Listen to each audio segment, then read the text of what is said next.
Topic po natin, yung mga bawal gawin at dapat gawin bago kumain, habang kumakain, at pagkatapos kumain. Simpleng-simple lang yung pagkain natin, pero minsan marami tayong nararamdaman, di ba? Habang kumakain, impatyo, nasusuka, o minsan pagkakain mo, hindi ka pa happy, parang mas hirap ka pa, mas hiningal ka pa sa pagkain mo. Kaya nga, meron dapat tayong mga aalalahanin, mga ceremonies before and during and after eating.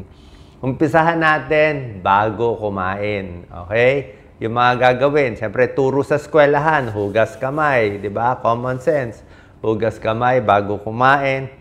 Next, bago kumain, kailangan relax ka. Okay? Relax, ready ang isipan. Kasi kung marami kang iniisip, very stressed ka, may impatyo ka niyan. Kaya relax muna. Number 3, ito po napakahalaga. Uminom ng konting maligamgam na tubig bago kumain. Kung gusto mo, kahit 4 na lagok na tubig, pwede na yan. Kung gusto mo isang basong tubig, pwede rin. Kung nagpapapayat ka, pwede nga isang basong tubig ng maligamgam na tubig bago kumain para at least may laman na yung tiyan mo. O yung iba, kumakain muna ng clear soup, di ba? Maraming sabaw lang muna para mabusog na at hindi masyado maraming kumain kung nagpapapayat. Pero yung pag-inom ng 3-4 na lagok na warm water ay kailangan ng lahat. Bakit? Marami na bubulunan. Okay? Kasi yung ito, very dry to, lalo na sa mga edad 50 years old, pataas, 50, 60, 70, mapapansin mo, dry mouth ka na. Bakit? Tumatanda na eh. Mas matanda, mas kulang sa laway, at mas dry ito. Pati yung esophagus natin, medyo hindi na maganda. Hindi na maganda yung daanan ng lalamunan natin. Kaya ang bilis ma-choke. Lalo na kung madikit kinakain mo, kumain ka ng kakanin, puto, bibingka, palitaw, sapin-sapin. Ako, madikit yan. O yung kanin na madikit, pwede magbara yan dito sa lalamunan mo. Delikado ang choking, ha? Kahit yung mga prutas na dry, pwede ka magbara dyan. Number 4, luwagan ang pantalon. Okay, loose ang belt. Hindi pwede sobra sikip yung belt mo kasi pag masikip ang belt mo, tataas ang pressure sa tiyan. May abdominal pressure yan. So pagkain mo, nandito yung stomach natin, parang pinipiga yan eh. So parang piniga, aakyat ulit yung kinain mo. And lastly, dapat bago kumain at habang kumakain, upright ka. Diretso, upright ang likod para maganda yung pasok ng pagkain. Okay, so yan mga dapat gawin before eating. Ngayon naman, habang kumakain. Okay, while eating, ano mga bawal gawin? 6 na bawal gawin habang kumakain. Tulad na sinabi ko, huwag masisikip, di ba? Bawal masisikip, tataas yung pressure. At pag masikip ang belt mo, pati nga varicose veins, magkaka-varicose pa. Number 2, bawal gawin habang kumakain, manonood ng TV. Manood ng TV, cellphone, pwede naman manood, kaya lang, ang problema sa pag nanonood ka ng Netflix habang kumakain, masyado ka marerelax, malilibang ka. Mamaya, nakatatlong platong kanin ka na, nakadukot ka na, naubos mo na yung potato chips, naubos mo na lahat ng juice. So, hindi mo na mamalayan, naubos mo na lahat yung kina. So, yun ang problema doon, distracted ka. Diba? Mas maganda focus ka para hindi dumami yung kinakain. Pwede naman manood, kaya lang, yung nga, baka masobrahan ka sa pagkain. Number 3, bawal gawin habang kumakain, lalo na sa may edad, bawal magsalita. Salita, daldal, chismis. Bakit? Yung mga pagkakataon na nakagat mo ang dila mo, nakagat mo ang labi mo, lagi yun nagsasalita ka. Nagsasalita, kumakain, yan, makakagat mo yung labi mo. Mamamali ang kagat mo. O minsan marami ka iniisip, tapos nguya ka na yun, makakagat mo sarili mo. At pag nagsasalita ka, diba, salita, hangin yan eh. Diba, nagsasalita ka, air. Eh, ang dalawang daanan natin dito sa leeg. 2 daanan. Isang daanan, esophagus, Pagkain, esophagus, papunta sa tiyan. Isang daanan dito, trachea, hangin. Hinga. So, dalawa yan sa loob. Dalawa yan sa loob. So, pag lumulunok tayo, kailangan sarado yung hininga, bukas yung esophagus para pumasok yung pagkain. Diba? Eh, kung daldal ka ng daldal, salita ka na salita. So, open yung esophagus mo. Kaya mga nagsasalita, sabay kain ng melon matigas, macho-choke. Kaya yung pagkain na mali ang pasok, di ba?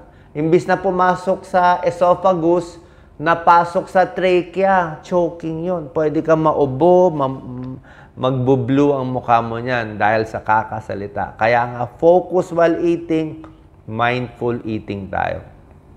Number 4, wag gawin habang kumakain. Ito, working lunch. Alam niyo ba ang working lunch? Yung sasabihin ng boss mo, habang kumakain na, meeting tayo.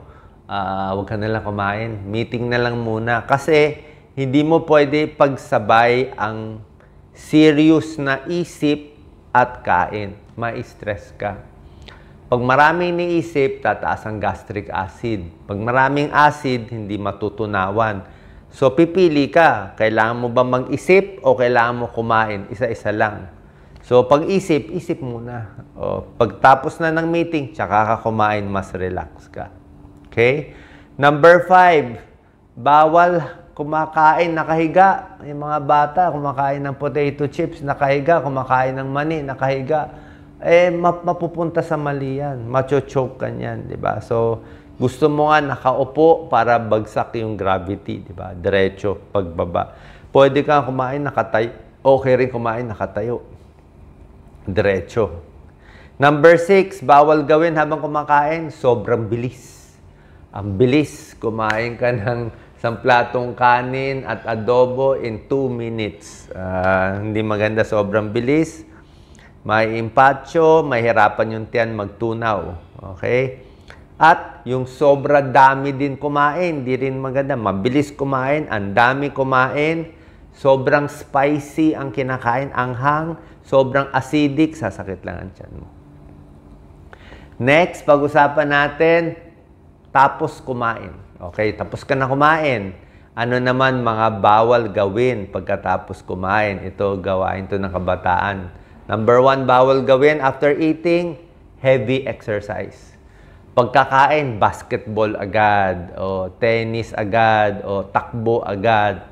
Siyempre, kailangan, kahit sa mga atleta to 1 to 2 hours after eating. Maganda siguro mga 2 hours after eating bago ka mag-exercise. Para yung kinain mo, kumain ka ng kanin, kumain ka ng spaghetti, 2 hours, medyo natunaw na yan bago mag-exercise. Kasi kung bagong kain, maguguluhan yung katawan mo. Yung dugo ba pupunta sa tiyan for digestion? O yung dugo mo pupunta sa mga muscles para gumalaw? So pag gumagalaw ka, may impatyo ka. Lalo na yung heavy exercise after dinner, yung hapunan, mag-heavy exercise, hindi ka makakatulog nun. Number 2 tip, ito medyo bawal, hindi naman ganun kabawal talaga, pero parang may sense ito. Taking a shower. Yung pagkakain mo, maliligo ka agad. Parang heavy exercise din to Hindi ka rin matutunawan. Tsaka syempre, nagbuhos ka, mainit, yung dugo, di ba, tumaas yung sa circulation mo dito. Mas maganda, pagkakain mo, pahinga muna 30 minutes, di ba, bago ka maligo. Number 3, habit ng mga kabataan, sigarilyo. Okay, kumain ka nga ng healthy fish, healthy gulay, tapos nanigarilyo ka naman. O, di masama pa rin, taas pa rin yung risk for lung cancer, pangit din. Sira pa baga. Number 4, bad habit after eating, higa agad. Pagkakain, upo, higa, tulog, hindi po, baka bangungutin tayo niyan. Dapat matunaw muna. Tulad na sabi ko, maghintay ng 3 hours after eating sa gabi bago hihiga. Tapos kung meron kayong GERD, may gastric reflux kayo, kahit after 3 hours, gusto ko nga after 4 hours medyo 2 o 3 unan para nakataas ka. Para yung tiyan mo, yung kinain mo, kundi aakyat yan. Nakahiga ka na, matutulog ka na. Mamaya may aakyat ditong maasim. Bago, magigising ka lang, maubo ka lang. So, hintay mo na. Para matulungan yung digestion after eating, pwede maglakad-lakad. Sabi ko nga, okay lang maglakad after eating, nakatayo, tulungan ang pagtunaw ng tiyan. Hindi ko sinabi mag-jogging o mag-basketball. Yung heavy exercise ang bawal. Pero walking is good after eating mga 10 to 15 minutes. Kasi pag gumagalaw, medyo gagalaw din yung bituka, dahan-dahan, mas matutunawan. So, wag matutulog agad. So, kung ang tulog mo, alas 10 ng gabi, alas 7 ng gabi, 7 p.m. ang huling kain mo. Number 5, i-comment ko na rin ito, medyo bawal to after eating. Yung parang exercise to, yung pagtatalik ng may partner. Ito lang naman para sa may partner.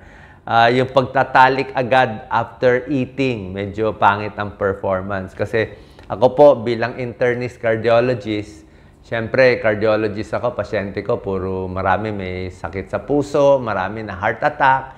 So after a heart attack, medyo iba na ang payo natin tungkol sa pagtatalik after a heart attack. Senior na heart attack, mahina ang puso, may partner, may asawa. So, after eating, di namin pinapayo magtalik. Usually, maganda yan mga 2 hours after eating or mas malakas yung lalaki sa umaga. Usually, umaga, bagong gising, mas malakas. So, hindi pwede after eating. Para lang yan sa mag-asawa. Yung mga walang partner, erase na lang yung huling tip ko. And after eating, tapos kumain, ano naman dapat gawin? Syempre, dapat mag-toothbrush, di ba? Mag-toothbrush, maghugas ng muka, relax, cool down, lalo na sa gabi para makatulog maigi. Okay, sana po nakatulong to sa inyo. Mga bawal at dapat gawin habang kumakain at pagkatapos kumain. God bless po.